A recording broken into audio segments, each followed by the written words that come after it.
Bonsoir à tous et bienvenue dans ce 6e live d'Il était une fois. Je vais rappeler le principe rapidement.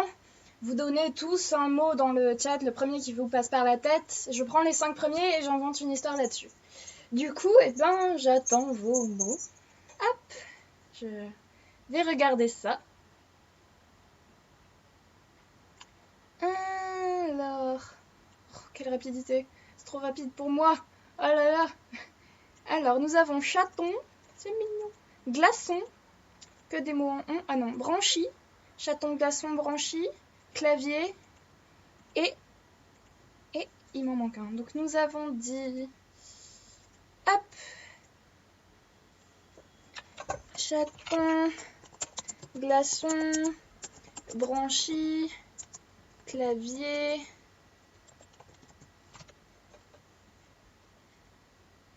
J'ai déjà clavier. Attends. Clavier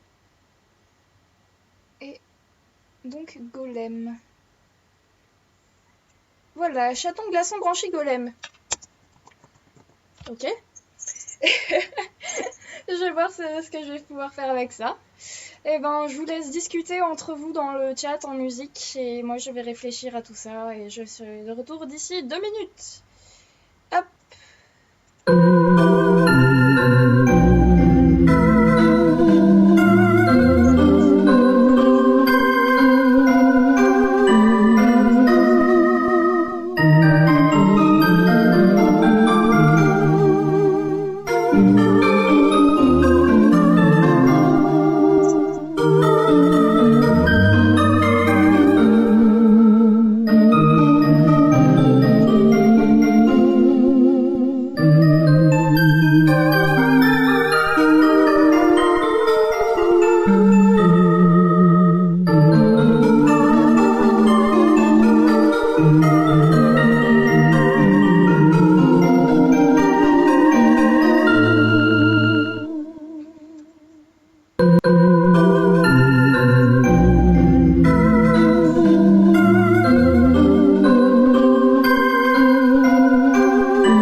fait, il était une fois une planète de glace où en fait la race dominante sur cette planète, c'était des espèces de chats, on va dire, un peu améliorés. C'est-à-dire qu'ils se tenaient sur leurs deux pattes arrière, un peu en avant quand même.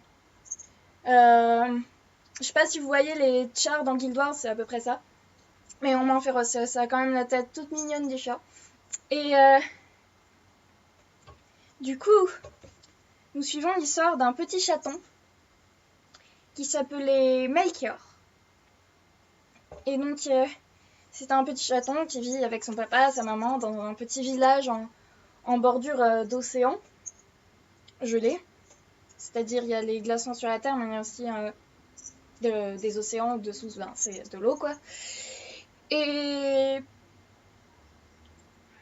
un jour, il va à la chasse.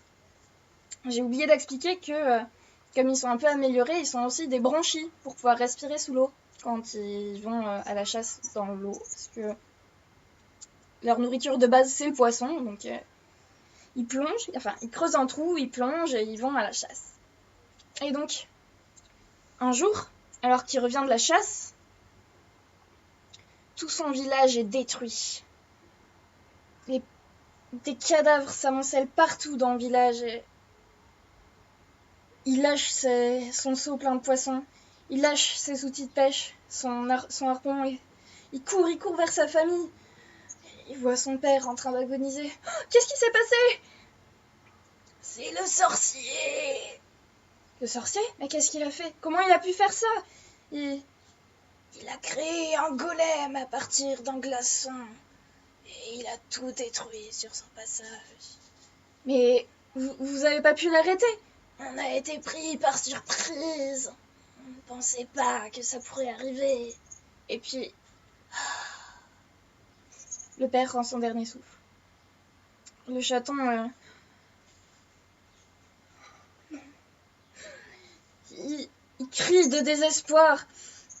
Et promet à tous ses parents, à tout son village de se venger. Il attrape la grosse hache de son père. Il attrape son clavier magique. Et il part vers le château du grand sorcier. Une rage bouillonnante l'anime. Rien ne peut l'arrêter. Il arrive au château. Au moment où il arrive, la porte s'ouvre dans un grincement.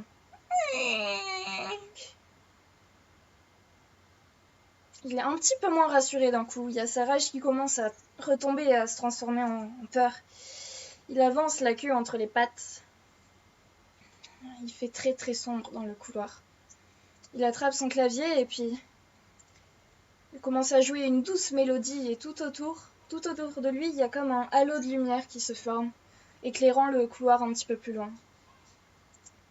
Puis, soudain, il y a une voix qui résonne partout dans le couloir.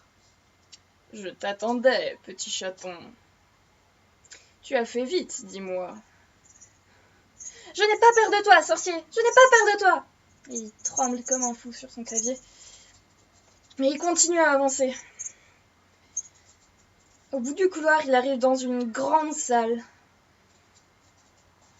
Et tout au fond, sur un grand trône de glace, il y a le sorcier-chat, dans un vêtement dans les tons bleu-violet, ample qui traîne partout, avec des grands rebonds de tissu. Et entre le sorcier et le petit chaton, frôlant quasiment le plafond, un grand golem de glace. Le chaton s'avance dans la pièce, attrape sa hache. « Eh bien, petit chaton, tu es venu me défier.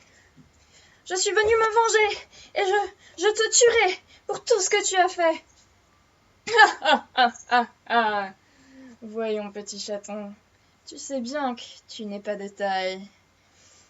Le chaton est ni une ni deux. Il attrape la hache, il se jette sur le golem. Il commence à le débiter en petits glaçons. Et le golem Il est quand même assez épais. D'un gros coup de poing, il l'envoie balader à l'autre bout de la salle. Il est un petit peu sonné, il se relève, tant bien que mal, tenant toujours la hache à la main et une main sur son clavier. Tu ne pourras pas me vaincre. Il commence à jouer un accord de puissance sur son clavier et tout d'un coup, tout autour de lui, la glace commence à tourner. Il a le poil qui volette comme s'il y avait du vent sans qu'il y en ait. Et dans un cri de rage, il se jette sur le golem et le coupe en deux avec la hache. Le sorcier, non, c'est impossible. Comment as-tu fait cela? Tu as tué mes parents, rien ne peut m'arrêter. Le sorcier se relève, il fait, tu as peut-être tué mon golem, mais tu ne pourras pas me vaincre. Et il commence à s'envoler dans les airs. La température de la salle commence à devenir de plus en plus froide. Du givre commence à se mettre sur les poils du petit chaton. Tu penses pouvoir me vaincre, moi, le plus sorcier puissant de ce monde? Le chaton, il fait, tu es peut-être le sorcier le plus puissant de ce monde. Et moi, je suis la personne la plus innocente. Et là, tu as tué mes parents, tout mon village, et rien que ça. Pour tout le monde qui pourrait mourir ensuite, je te vaincrai.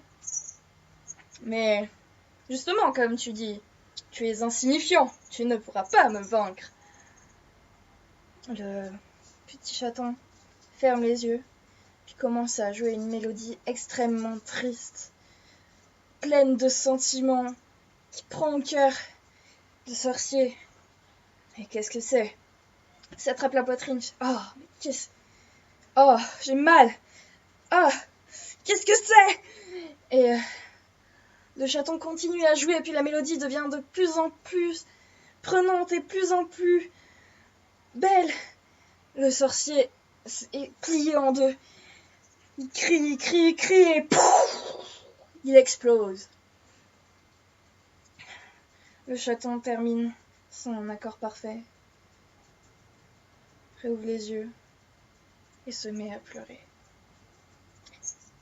The end. Voilà, j'espère que ça vous a plu. C'était peut-être un petit peu court. Pour dire la fin, je pense que s'il y en a qui ont lu un bouquin où ça se passe à peu près pareil pour la fin, ils reconnaîtront. Je ne citerai pas le livre, mais c'est à peu près la même fin, mais c'en est ridicule. Parce que là, c'était quand même... Enfin bref. Est-ce que ça vous dit d'en faire un deuxième, là, tout de suite?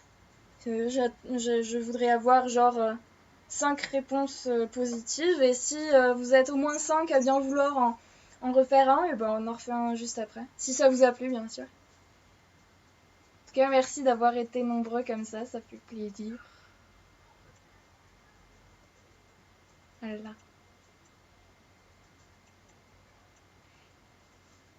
Donc, j'ai 1 oui, je suppose. 2 oui. 3 oui. 4 oui.